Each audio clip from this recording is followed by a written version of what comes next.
Hey everyone, this is Erica Sabo. Welcome to another episode of My Bit.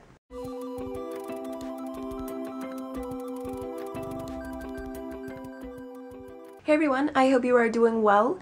Today I am doing a review of a game I've been wanting to review for a long time now, and it's finally here. It's a series I've never actually really got into, so I'm kind of a noob, but it's something I've been really eager to play, very eager to play, and as a way for me to test my time management skills. So today I'm going to be reviewing Atelier Escha Logy, Alchemists of the Dusk Sky. Let's start. There's something to say about the joys of work. Even if the experience isn't enjoyable 100% of the time, there are moments when being productive just feels great. Personally, I'm a sucker, like a total sucker, for keeping busy, and I like having a full plate of work because it makes me feel comfortable, which works hand in hand with my self-motivated personality. However, I never would have thought it would bleed into video games like it did for games like Atelier Escha Logy. Games like this are known for their time management gameplay, but I haven't played them. I've always been curious to, but to be honest, I'm really happy that this was my first dip into the series. Escha Logy takes place in the remote town of Corset, where a development project takes place. Because of the yearning for discovery, the people recruit alchemists to explore what is known as the unexplored ruin. The two main protagonists are a young man called Logix, or Logy, an alchemist who left his old life due to certain unfortunate circumstances and traveled to Corset in order to take part in the development project, and a girl called Escha, a young alchemist who lives in that very town. Both find themselves needing to work together in order to prove this project a success.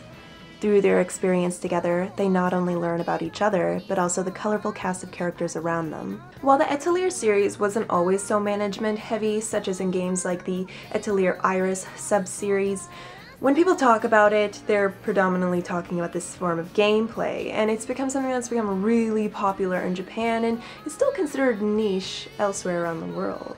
To be fair, each of the Atelier games offers an alchemy system, so time management is nothing new, but it's taken to a whole new level with the more recent titles. Per usual, the game tasks you with various tasks, big and small, throughout the year that involves foraging for items, synthesizing drilling, or disassembling those items, as well as fighting enemies every once in a while.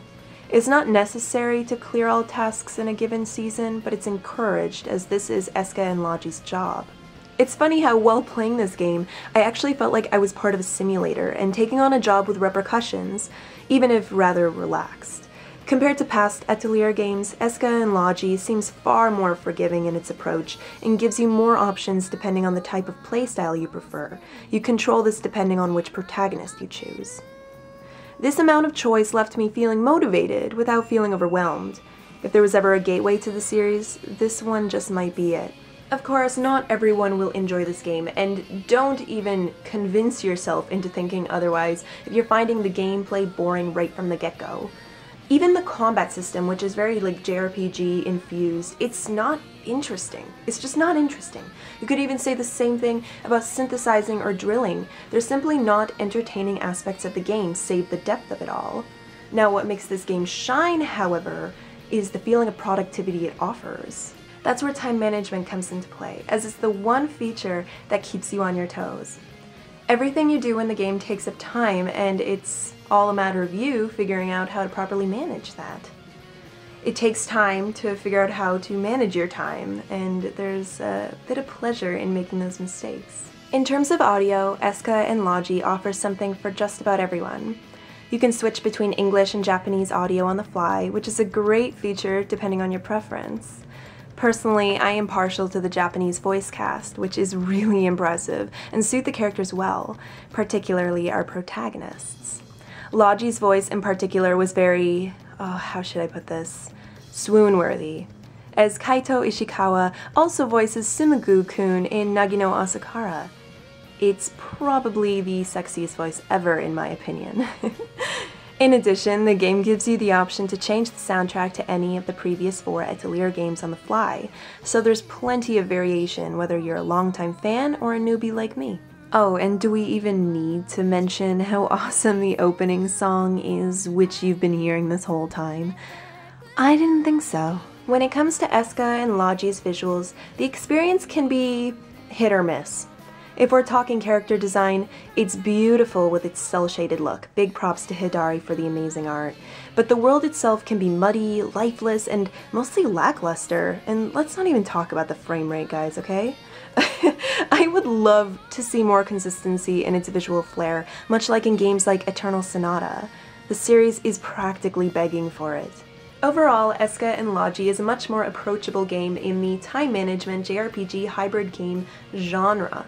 It's definitely not for everybody, and it doesn't exactly offer the most redeeming qualities up front, but if you take the time to play it, you might find some joy in the productivity it has to offer. Who would have known heavy time management would be this much fun? So I hope you enjoyed my review of Atelier Escha Logy. This was actually a really fun game to play, despite the fact that when I started it, I was like, oh, this is gonna be really tedious, isn't it? This is gonna be really tedious. And it kind of is, but it's also pretty fast-paced considering how quickly the days go by, and you are on a time limit, and I don't usually like time limits, but this game is very forgiving in terms of it. So if you are like me, and you are terrified of that sort of stuff, let's say in like Majora's Mask, then don't worry. Do not worry. This game is available on the PS3. I definitely recommend checking it out if you are a sucker for management, time management in particular. And yeah, I mean, it was a really fun little game to play and a nice little side note to everything else I play. It felt like I was playing like a giant mini game, let's say that. But I really enjoyed it, and I really hope you like this review too. So if you did, please like, comment, and subscribe, share to everybody out there in the world, and I'll see you all again soon with another video. Alright. Peace.